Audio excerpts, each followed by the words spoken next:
All right, guys, I do want to let you know I do lose my wireless mic in this video. It's towards the end of the video, and I kind of cut my video a little short because the audio sounded like crap with the add-on. I had it on my GoPro, so I wasn't able to cover everything, like how I'm going to ventilate. I was going to do windows in this trailer, but I decided not to, but I have another way to do ventilation and all that stuff. But there'll be numerous videos on this trailer setup down the line, so it'll get covered again, but I apologize for that. But still, there's enough information in this one video to give you guys an idea of how to set up your cargo trailer for kayaking, fishing, and camping. So let's get into it. Do you like kayaking? Do you like camping? Well, this video is going to be for you, so stay tuned.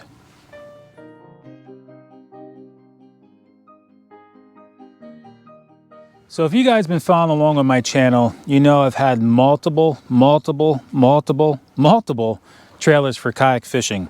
I've had on the water innovations, I've had a Fish Texas kayak trailer. I've had multiple utility trailers. I've had multiple enclosed trailers. And I've had trailers even before I started YouTube. I've been a trailer fiend my whole life, and I just love trailers. What's behind me is a brand new, another enclosed trailer for kayaking, for kayak fishing, for my setup. And the reason is, and I promise this is my last one, unless I break it. But if you've been following along, you know I wanted to start camping this year on my channel, and it's gonna be happening soon. The weather's starting to finally warm up. We still have snow on the ground down here in the Carolinas. It's just definitely been a wacky winter. But if you guys been following along, you know I wanted to start doing camping this year. And I set my truck back up with the Yakima rack, which we can turn here just real quick, and I'll show you.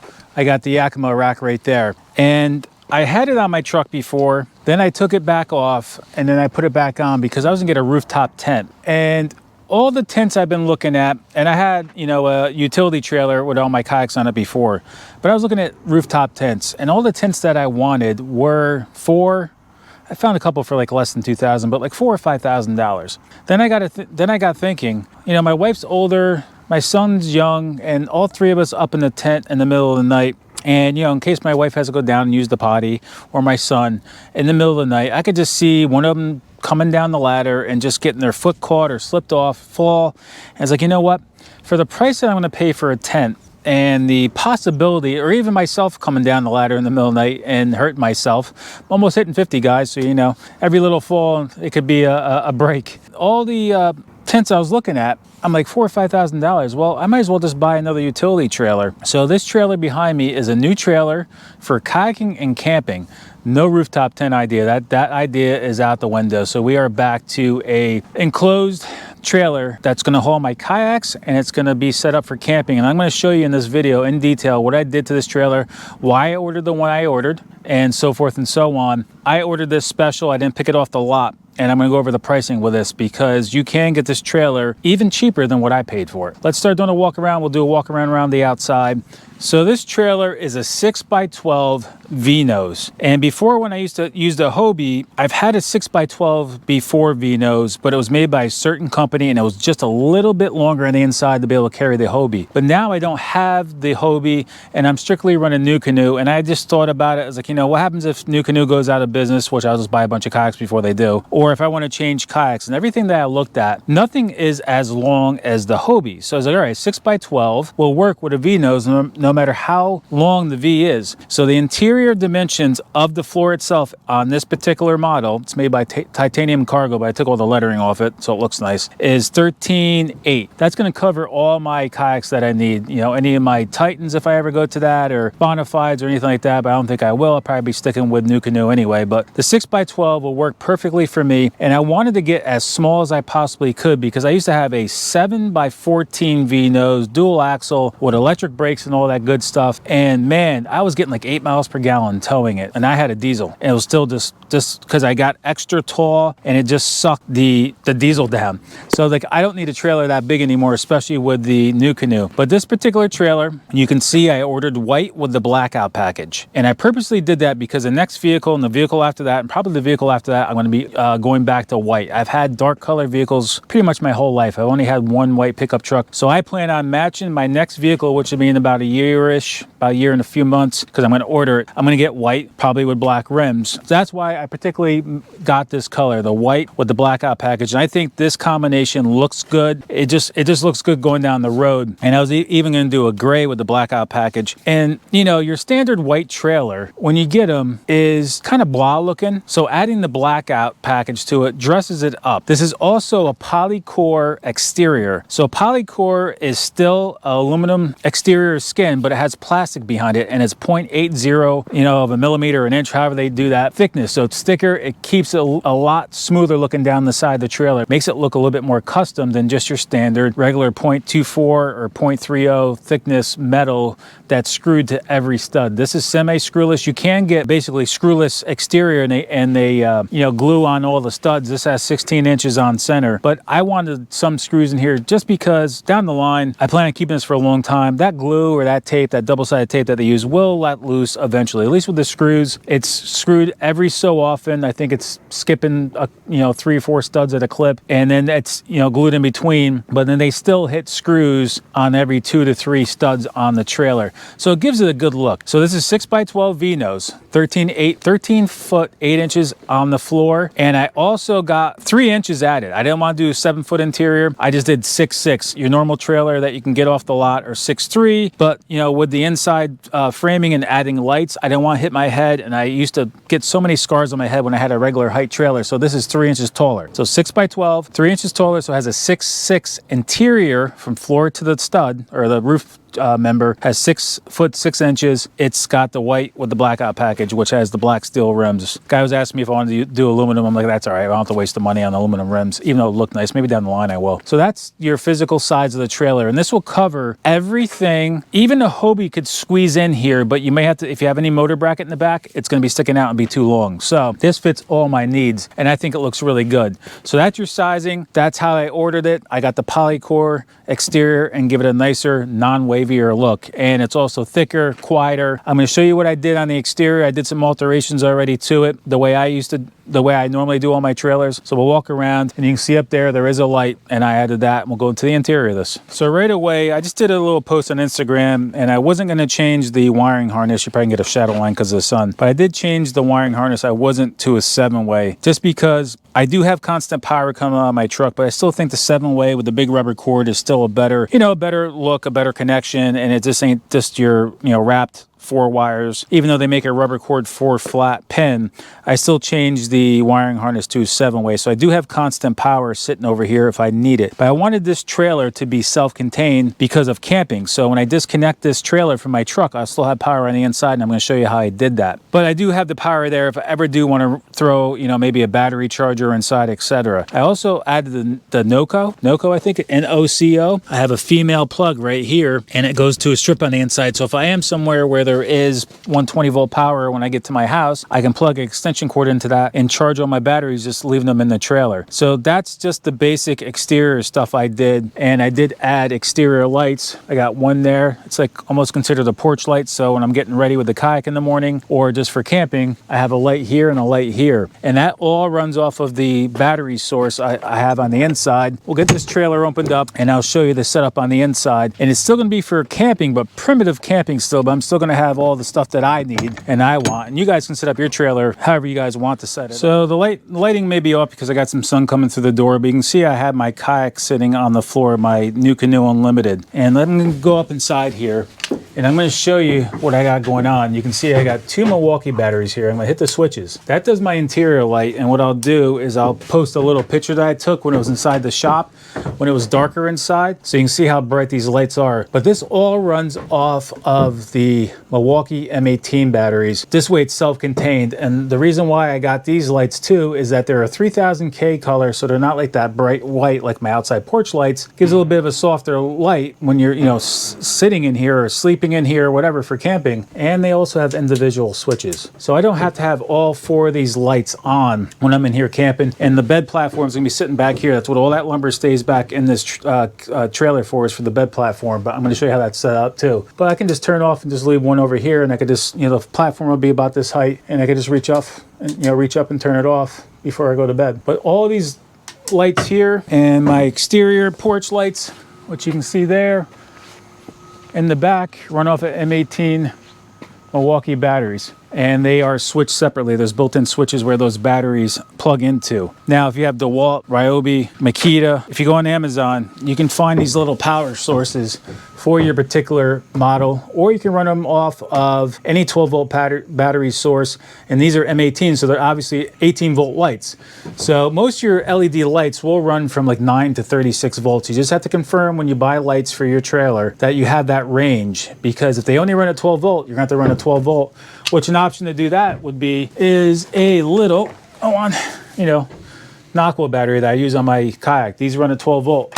So Nocqua has a whole bunch of built-in inline switches, and you can run your lighting off of that. You can see here in the front, I built shelves, and they're really high because you can see the E-track I mounted on the wall. That's going to be from the platform I'm going to use to carry 2 kayaks in here. This year I'm going to be doing the Team Kayak series with Tyler, so me and him are going to be traveling together. So I wanted to have, plus when I go with my family, I take 2 kayaks. I wanted to have the availability to carry 2 kayaks, leave one on the floor, and then I'm going to be running these 2x4s from the E-track with the specific, which I might as well show you now.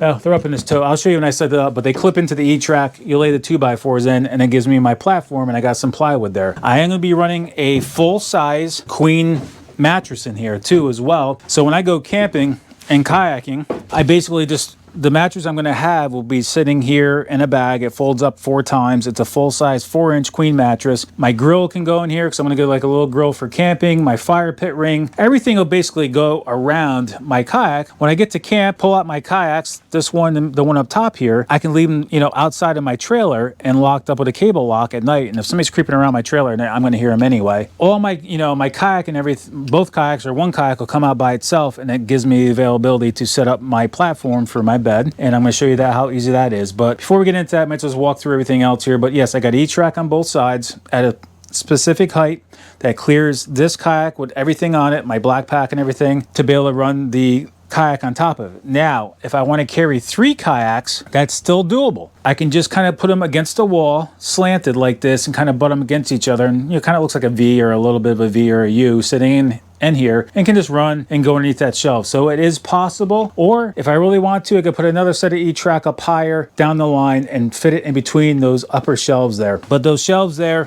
I built, and you can see, I'm sorry too, I'm kind of just jumping all over the place, but that's me if you know me. I painted the floor a darker gray and the walls a lighter gray, just to give it a little bit of contrast. I thought about doing some like LVT flooring on the floor itself instead of paint, but with the kayak sliding in and out over time, it's just going to end up scratching that floor. I mean, it would hold out for a while, and I may still do that down the line, but I just painted it for now. Maybe for camping, it may be a better idea to do some LVT floor, that fake wood floor. You can get it a lot like on the end caps at Home Depot, like the really like cheap stuff that they don't sell anymore, nobody wants. You can get that pretty cheap, because who cares what color the floor is, right? It'll give you a little bit of an easier way to clean the floor, almost like a wet mop it type of deal. But what I plan on doing is when I'm camping and getting everything out of here, I'll just kind of sweep this out, or take up a little cordless blower with me, clean off the floor, and just kind of put a carpet or a rug in here that I'm going to carry with me. So basically everything is just going to be piled around this that I need, which ain't going to be much. I tell you, I'm running primitive. I built some shelves up here, painted the shelves. This shelf up here is, like I said, at the right height, so I can have another kayak fit underneath here. And then I set this shelf up here a little bit deeper back, so it's not like trying to squeeze in between. Gives me the ability to I have both motors up here. I have a Torqeedo, I have a Newport Vessel, I got the battery, I got multiple Torqeedo batteries, I got the Newport Vessel battery, I got my flag,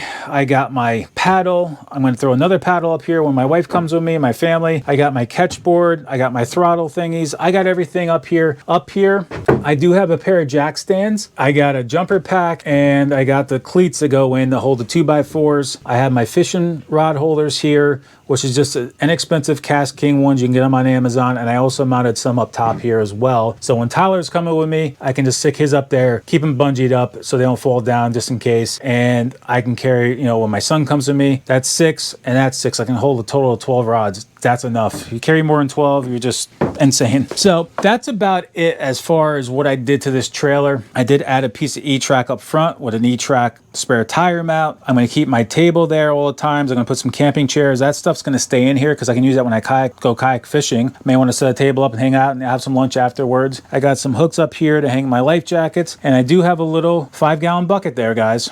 with a porta potty seat, and I got those inserts that you can get. It's basically a sealable heavy duty garbage bag, basically has some chemicals in it, so when you do use the bathroom, do number 2 or whatever, it goes in that bag and you zip it up and it seals it up. You can throw it in the back of your truck and throw it out when you get home. So I do have really more or less that's for my wife and my son, but hey, there's times I'm on the road, I could just be driving down the road and you're far away from a rest stop and you gotta do what you gotta do. So I can come inside here, turn the lights on and go potty. I mean, it's just very simple and very primitive, but it's laid out perfectly for inside of this 6x12 trailer. I got a paper towel holder here. I got my batteries up here, and you can see these are switched. All you gotta do is hit a switch on top of these. So you can leave the batteries plugged in and just turn the switch on and off. And I also have some extra battery mounts up here, so I'm probably gonna keep 2 there, and I'm probably gonna add 2. I got a 9 amp hour battery and I got a 5 amp hour battery, and these run the lights for a very long time, longer than I'm gonna need. Because really, my camping trips for the year is maybe 12 max, maybe 10 to 12, and it's only for like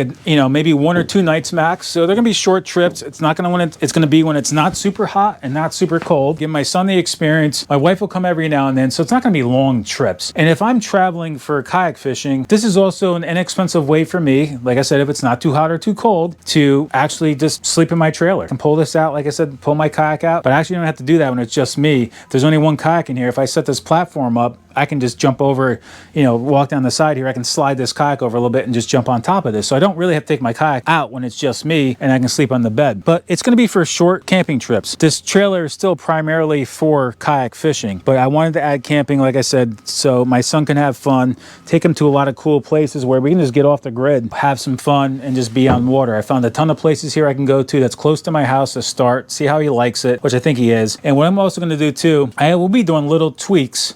Speaking of tweaks, let me show you what I got. So that Noco plug just comes through. It gives you 2 port here, and then I have my strip there, so I can plug all my batteries and just sit them right here and let them charge. But I'm also going to add a 12-volt battery here, sitting up here where my boots are. My boots I'll probably just move somewhere else. And I'm going to strap a battery to the floor, a 12-volt battery, and also mount a 3,000-watt inverter on this too. And the only reason I need that for is not really for power for like camping. It's really for, well, I guess you could say it is power for camping, but it's not the power of my lights. It's the power of my coffee pot. This way I don't have to like always start a fire to do coffee, and it's a lot less cheaper to do it that way. Getting a 3,000-watt inverter, cheaper lithium battery on Amazon instead of like getting the Dakota Lithium or Jackal power supply, and a lot of those ain't big enough to run a coffee pot long enough. So all I need to do is just have one 12-volt battery. I did the math, did the calculations of how long that battery will last to do my coffee pot running at like 1,800 watts. All I got to do is just literally put the water in there, brew it, and once it's done brewing, I can just take it, dump it into my Yeti, and my big Yeti container, I can shut it off. So I know I can get 4 pots of coffee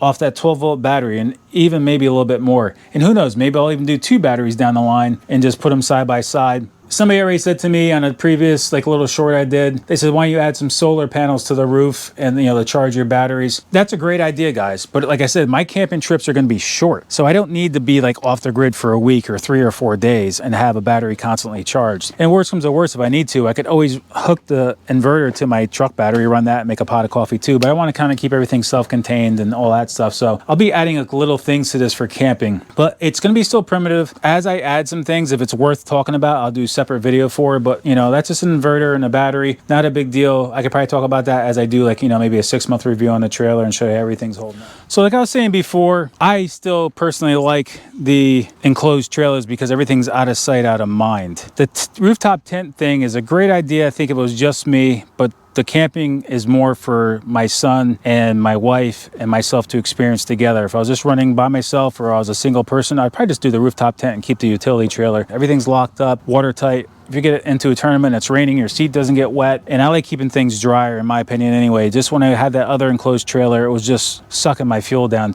way too much. So that's why I got rid of it and went back to utility trailer. And then the camping thing came up and did the rack and all that stuff. But if you get a 6x12 enclosed trailer, I get these out of Georgia. So most of your enclosed trailers are pretty much made in that Douglas, Georgia area. But if you get a 6x12, regular just metal trailer, not a blackout package, you can get them for $3,600. It's the same price as a rooftop tent. It's cheaper than your custom kayak trailers. I'm not saying there's anything wrong with the custom kayak trailers, because a lot of people may not have room to keep one of these at their house or have a place to store it, and you want to keep your kayak on a trailer. So yes, a utility trailer or a kayak trailer is your better option, but think about that.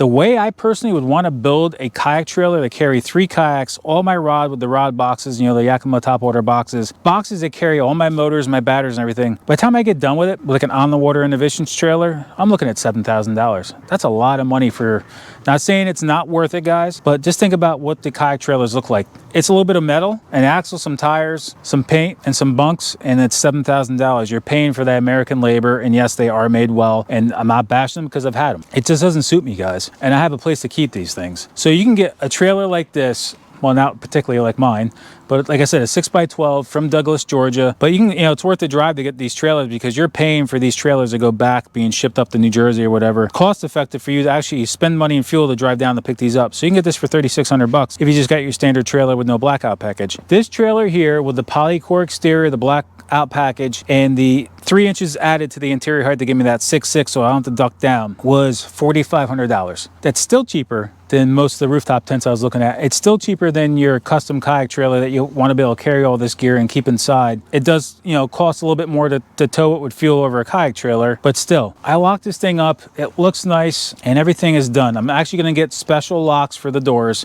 and I don't know if you guys, I'll probably do like a little 5-minute video on these locks, but I'm going to get proven locks. And I don't know if you guys are old enough, but you remember the club that you put on your steering wheel back in the day that you just put across your steering wheel? It was almost like a wheel lock, but a wheel lock for your steering wheel to prevent theft. I'm going to get something similar for the wheel.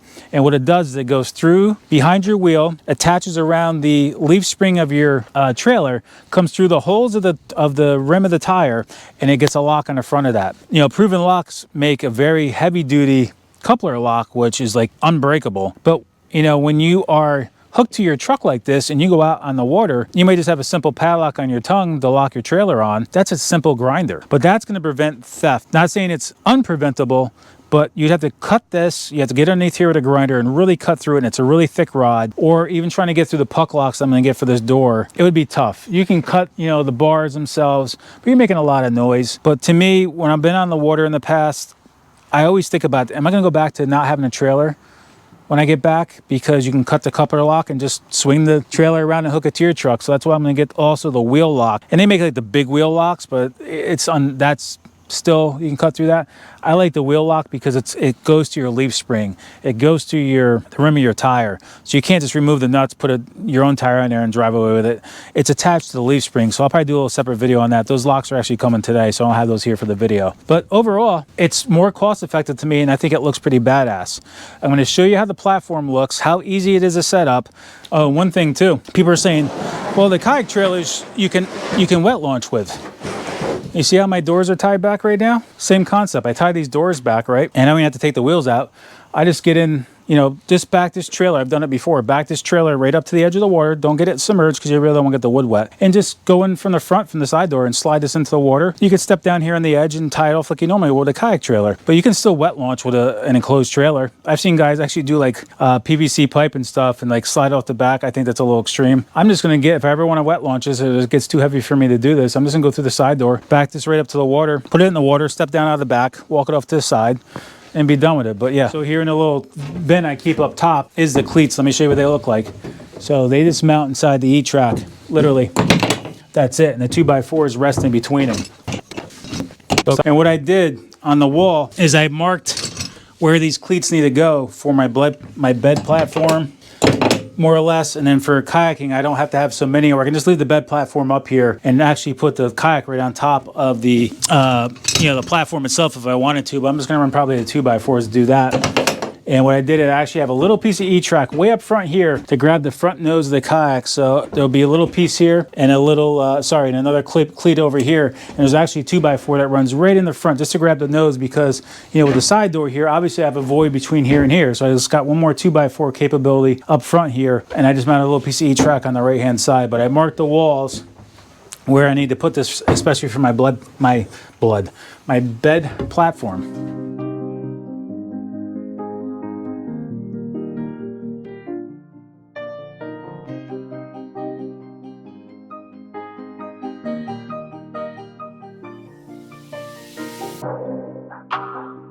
So you can see here I got little angled pieces to follow the contour of the trailer. Like I said, this stays against the back of the doors when it's closed, and this stays tight. I don't have to show you that. I mean, it's just tight against the back doors. And let me bring you inside here so you can get a better view without probably being in the sun. But that's it though. So you can see I've labeled 1 and 2. And this is my platform. And what I do is strap down the kayak is just have some D-rings, basically like little D-rings with this cinch strap to the floor. I have one up front, but really just when you're in an enclosed trailer like this, especially being the one on the bottom, all you need is just one little strap going over. It's not going to go anywhere. That's where we're at, guys. I went back to the enclosed trailer. This should be my last one. I promise you it's my last one. I may just get a different enclosed trailer, but it's my last setup. So even down the line, if camping kind of fades out with my family, I can still pull over on the side of the road and sleep in this. This is still really my true kayak trailer, but it's set up for camping too. But like I said, if they don't like it anymore, I can still haul my kayaks in here. If you guys have any questions, drop them in the comments. I'll answer them. But I do like it. I'm excited about it, and I hope it helps you guys with some ideas of how you can set up an enclosed trailer. And like I said, this doesn't work for everybody. Some people want the kayak trailer so they can keep them inside their garage at home and they don't have a place to store these. If that's the case, it is what it is. There's a lot of great kayak trailer manufacturers out there, but it's pricey.